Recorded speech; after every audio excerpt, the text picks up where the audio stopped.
માનકો વિસ્તારમાંથી કેબલ ચોરી કરીને ભુજમાં વેચવા જવાનું કેબલ ચોરોને ભારે પડ્યું।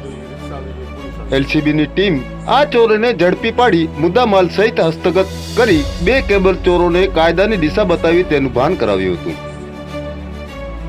જેમાં એક કેબલ ચોરનું નામ યુસુફ સુલેમાન મોગલ જે ભુજના સંજોગનગરમાં રહે છે અને બીજા કેબલ ચોરનું નામ નવસાદ અલાઉદ્દીન ભટ્ટી તે પણ ભુજના સંજોગનગર ખાતેનો રહેવાસી છે।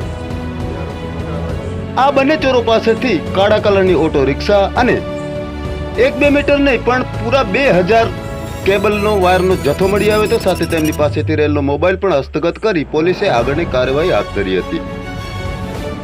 આ ચોર પોલીસ ઓપરેશનમાં પીએસઆઈ સિણોલ સાહેબ, એએસઆઈ નિલેશભાઈ ભટ્ટ, એએસઆઈ અનિરુદ્ધસિંહ રાઠોડ, યુએચસી ધર્મેન્દ્રસિંહ રાવલ, શક્તિસિંહ ગઢવી અને જીવરાજ ગઢવી સહિતની ટીમે આ ઓપરેશન પાર પાડ્યો હતો। જય હિન્દ।